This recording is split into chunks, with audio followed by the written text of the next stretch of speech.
beneficiaries. I always ask the parents, who do you think the beneficiaries are? And 99 of 100 times they always say, my kids, my grandkids. I go, no. And they go, what do you mean no?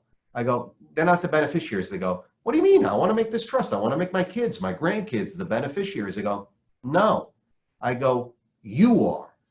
If you're going to put your house into this trust, shouldn't you get to live there the rest of your lives, right? You are the lifetime beneficiaries. As long as your hearts are beating, that trust holds your house for your benefit for the rest of your life. Only when both of you are gone, then the kids are the successor beneficiaries.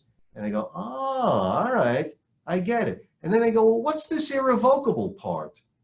And I go, well, the irrevocable part says when you put the house into the trust, your child, the trustee, is never permitted to give it back to you. And they go, oh, I don't like that. And I go, don't worry so much.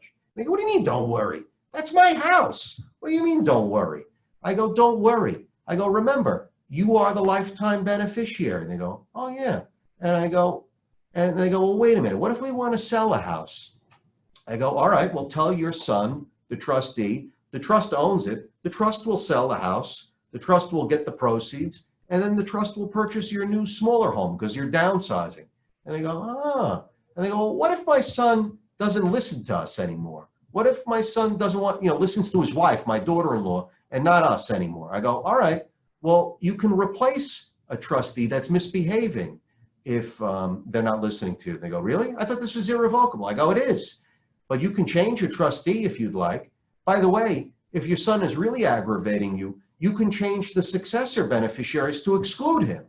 So even though this is irrevocable, you can change trustees, change beneficiaries. The only thing that's irrevocable is that when you put the house into the trust, the trustee can't give it back to you. And they go, well, how come? Why does it have to be designed this way? Here's why. Because when we put the house in the trust, the most important ingredient of this trust is that it must be seasoned with 5 years worth of time. You have to have things in that trust for 5 years. But let's assume we put it into the trust, 5 years go by, because that's the look back period. And 10 years, 15 years go by, I get the call from the son. He tells me, Aaron, I got bad news. Mom passed away. Dad is not well. He's going into the nursing home. I go, all right, well, let's look to Medicaid. And we apply for Medicaid. And I say, well, where does Dad live? Oh, he lives in the house in Smithtown. Okay. Does he own it? No. No. Dad doesn't own it.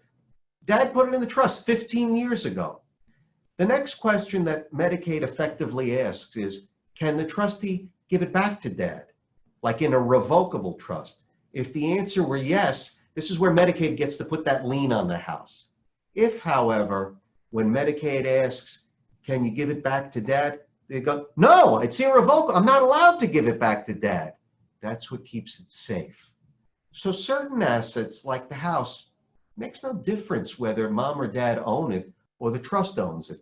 Because when it's designed right, the taxes, the real estate taxes, the assessment always stays the same. Whatever star or veterans benefits, if it's designed right, always stay the same. It's protected once that 5 years has elapsed. That's why it's important to, for people to plan ahead. And the people, unfortunately, that are wise and sit with their attorneys and plan ahead, they're the ones that win.